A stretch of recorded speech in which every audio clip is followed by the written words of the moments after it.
I was just talking about how I used to live on a boat, and we had a rat living with us for a little bit, and it was really freaky because you don't want to live with a rat on a boat, and you'd be asleep at night and you could hear it rustling around, and we tried all these really humane ways to kill it, or not to kill it but to get rid of it, like because it comes in and off the rope in the boat, so if you put like a kind of bottle around it, it'll stop it coming in, and all this stuff. But anyway, none of it worked, it was still there, so we got some sort of spray to kill it, and it killed it, and luckily we found it, because sometimes it can go and hide places and then it rots away and behind, and we got rid of it. I didn't actually, it was a friend, I couldn't do it, it was too freaky. And then we found its nest, and we went under and pulled its nest out, and it had made a nest with the tarot cards that it had found down under the bed. It was really spooky. Well, it was after some love in the afternoon when I looked up to the bedroom ceiling and saw an image of a young, blonde, handsome boy's face just looking down at me, kind of illuminated. And it was a presence that was not really frightening, but kind of looking and welcoming almost, I suppose. And I later found out that this was my ex-partner's previous partner, who had been involved in a car crash and died.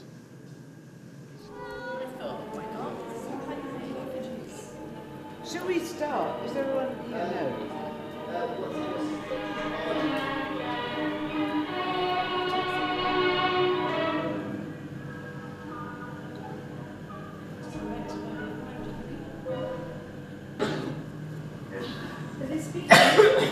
Yes. Partial dealing English.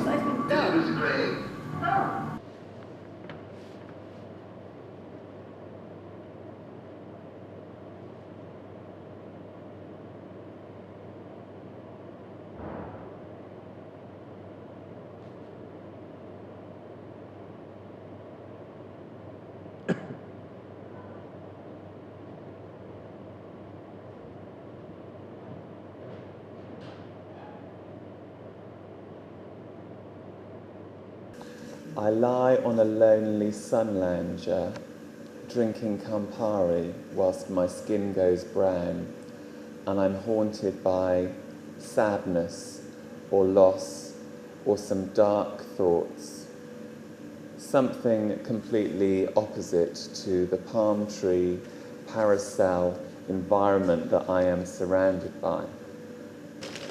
I just got very obsessed with the floor, and then I got really sad because being on the floor, a month ago I found out the cemetery where my grandmother is buried in Willesden Green, and I just started thinking a lot about her, who I never met. She was 28 when she died, and we don't know how she died, and there's some sort of suspicion around her death, and her name was Winifred, and I love that name.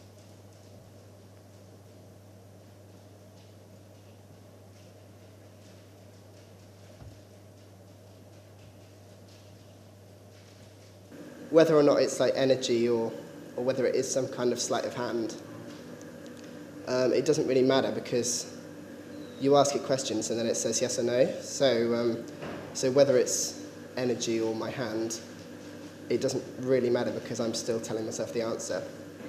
The sun came out this morning, and the paths had all cleared, and it means that we're all going to drive back down south. We're going to drive onwards back to the 80s. And in the 80s, we've got sun. We've got our own bedrooms, and we've got pina colada, and we've got profiteroles, and we've got pat lunches, and there's just room for one more. We've got Margaret Thatcher on the telly. And you see, We're moving from the darkness into the light. And I looked at that and I thought, I think it's quite good to burn old selves every now and then.